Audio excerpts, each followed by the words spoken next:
हुआ करते थे, विमान, एरोप्लेन नहीं होते थे उस समय।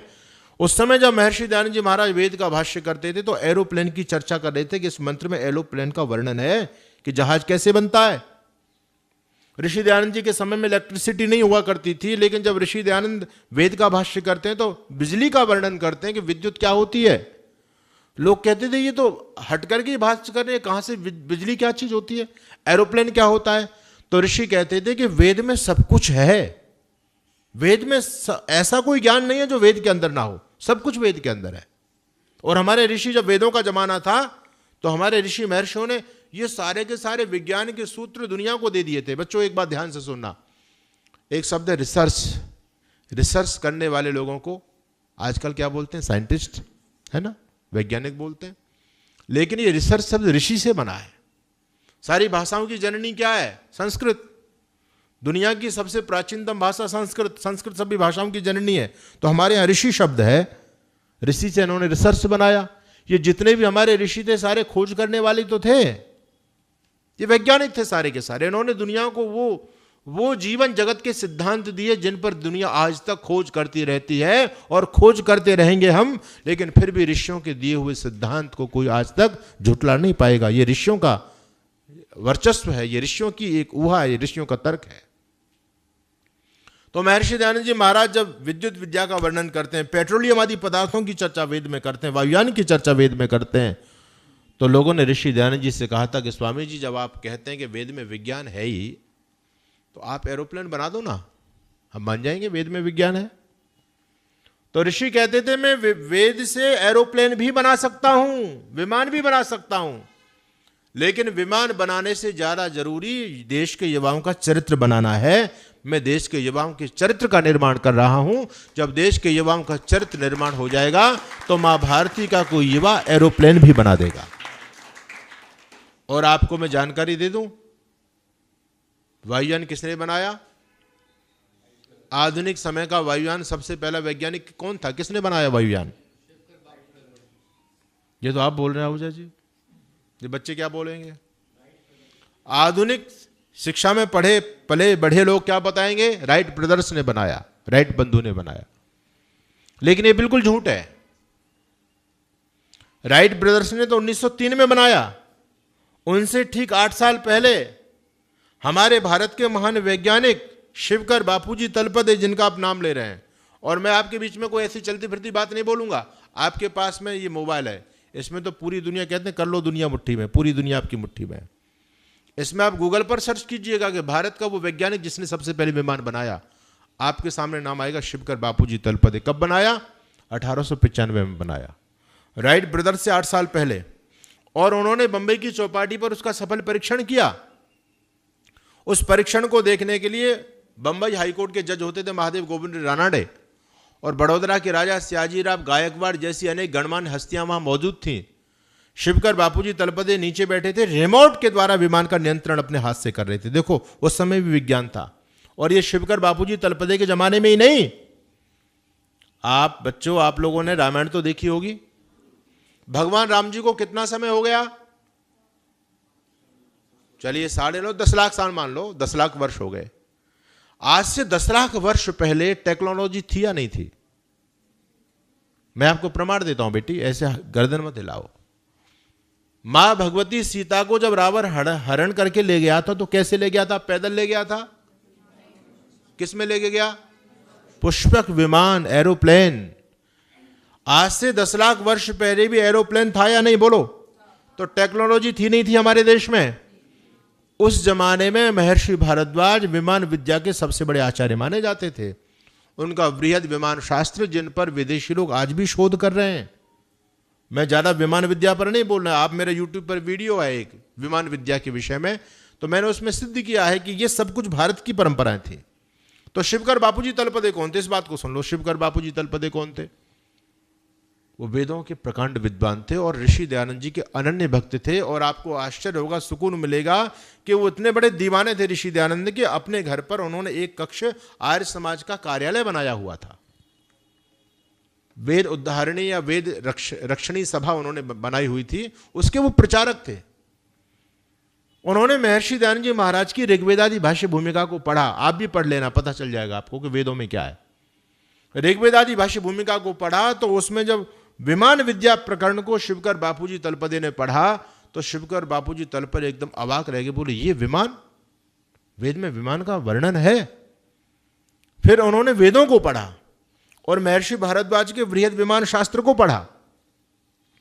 उन तीनों चारों पुस्तकों के आधार पर शिवकर बापूजी तलपदे ने 1895 में विमान बना दिया था। यह आपको गूगल पर पता चल जाएगा। एक फिल्म बनी हमारे देश में जिसका नाम था हवाई जादा। आपने देखी कभी हवाई जादा? जो धारावाहिक, जो मूवियां आपके धर्म को, संस्कृति को, इतिहास को बढ़ावा देने वाली थी, उनको उन दुष्ट लोगों ने जानबूझ करके नष्ट किया, है ना। उस समय यूपीए की सरकार थी। वो लोग नहीं चाहते थे कि भारतीयता, हिंदू संस्कृति आगे बढ़े, इसलिए उन्होंने जानबूझ करके बैन लगाया। जैसे एक चाणक्य सीरियल बना, उसको पूरा नहीं बनने दिया, बैन कर दिया। इसी प्रकार से एक मूवी बनी हवाई जादा। हवाई जादा वही था, शिवकर बापूजी तलपदे को लेकर के बनी थी कि वो पहला हवाई जादा था जिसने दुनिया को उड़ने के लिए पंख दिए थे। उसकी छोटी छोटी वीडियो क्लिप आपको मिलेंगी यूट्यूब पर, आप देखना। वो शिवकर बापूजी तलपदे जो ऋषि दयानंद जी महाराज के शिष्य थे, उन्होंने वेदों के द्वारा विमान का वो किया। और शिवकर बापूजी तलपदे की नकल को लेके गए थे।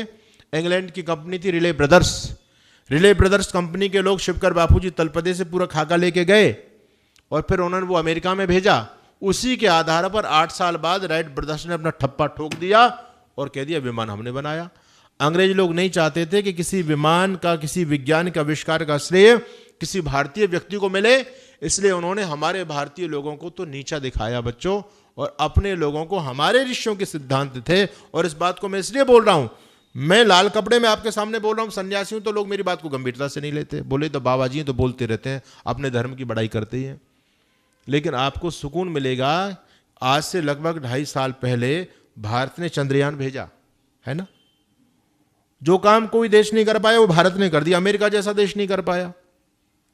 जब चंद्रयान अपनी कक्षा में स्थित हो गया और उसने काम यथावत शुरू कर दिया, तो इसरो के चीफ हैं, इसरो जानते हो आप लोग? हाँ, भारत का अंतरिक्ष विज्ञान का जो सबसे बड़ा विभाग इसरो, उसके जो चीफ हैं श्री एस सोमनाथ, वो आधुनिक वैज्ञानिक व्यक्ति हैं। उन्होंने जब दुनिया के सामने एक स्टेटमेंट दिया, एस सोमनाथ ने कहा कि ये सब कुछ वेदों में है। अगर हम भारतीय लोगों ने वेदों को पढ़ा होता तो आज नहीं, आज से हम हजारों साल पहले स्पेस क्रांति कर देते।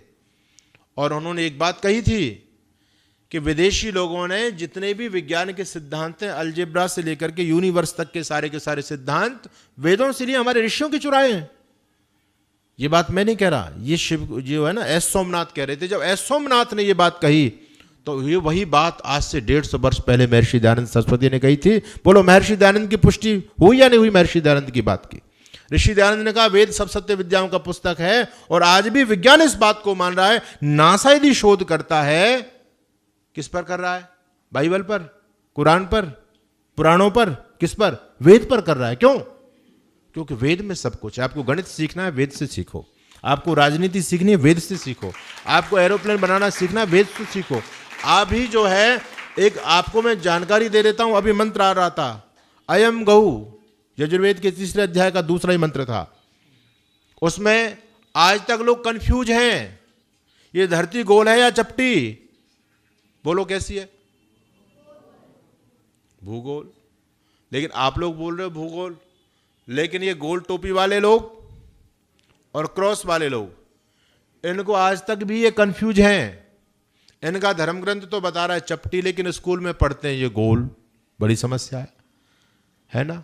जब मुल्ला मौलवियों के बच्चे जब स्कूल में जाते थे तो उनको स्कूल में पढ़ाते थे आधुनिक शिक्षक के पृथ्वी गोल है, लेकिन घर जा करके मुल्ला जी बताते थे गोल नहीं चपटी है, तो उन बच्चों की पिटाई होती थी। अरे तुम क्या पढ़ के आते हो? धरती हमारी कुरान तो कहती है तो चपटी है, गोल नहीं है।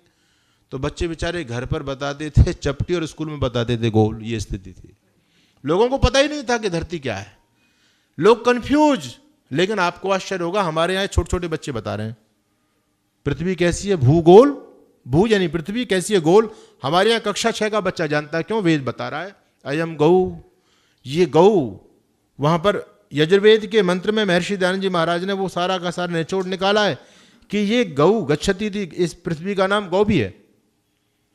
और उसी मंत्र में ऋषि दयानंद जी महाराज ने कहा कि ये भूगोल है, ये पृथ्वी गोल है और ये सूर्य का चक्कर लगा रही है।